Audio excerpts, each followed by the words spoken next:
Okay, let's go.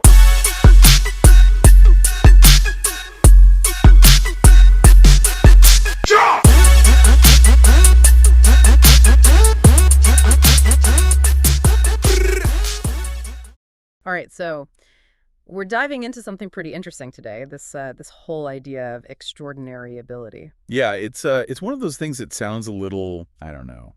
Intimidating. Yeah, like am I good enough to even be reading about this? Right. Like, are we talking like child prodigy territory here? Exactly. But specifically, we're looking at how it all connects to the EB2-NIW visa. Right. The one that lets people with, you guessed it, extraordinary ability work permanently in the U.S. high bar. Very high bar. Ah. Which is why we're digging into this document you found, the one that breaks down the criteria. And let me tell you, some of the examples, pretty cool stuff. Okay, so before we get too far, for anyone who maybe skimmed the title of the episode, Happens to the best of us. what is this visa? Just so we're all on the same page. So the EB2-NIW, it stands for Employment-Based Immigration, Second Preference National Interest Waiver. It's a way for the U.S. to attract people who are at the top of their game globally. Okay, so like not just good at their job, we're talking. The best of the best. Think scientists making groundbreaking discoveries, artists pushing creative boundaries, business people revolutionizing industries. Okay, so that tracks with the extraordinary ability thing. But how do you even prove that? That's where this document comes in. It lays out specific types of evidence you can submit to demonstrate you meet the criteria. So like a checklist.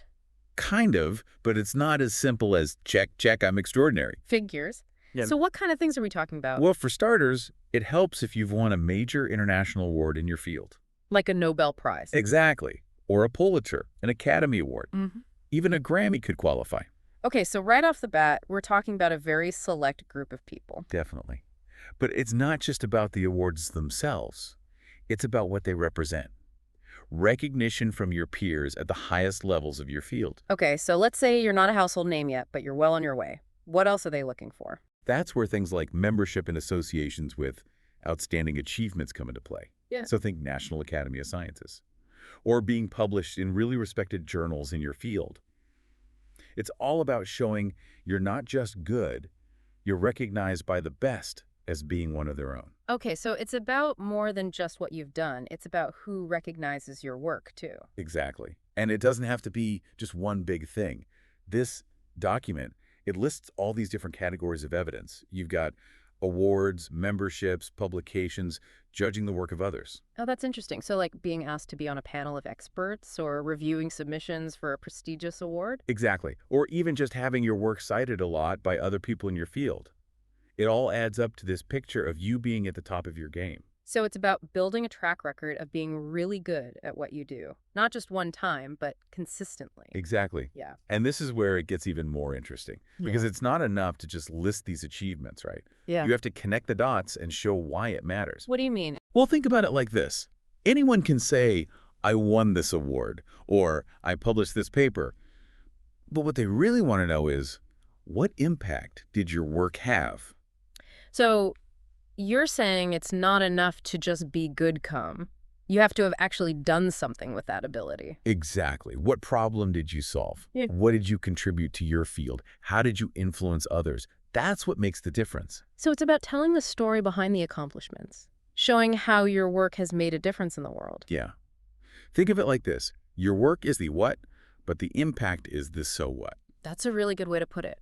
Okay, so we've talked about the criteria, the evidence, the impact. This has been incredibly eye-opening, by the way. Right. But it does kind of make you wonder. Well, this document gives us a framework, right? Yeah. We can look at it and say, okay, these are the things that are considered signs of extraordinary ability. Yeah, it's a good roadmap. But it also kind of makes you think about what it really means to excel in any field, you know? Like beyond the awards and the accolades, what makes someone truly stand out?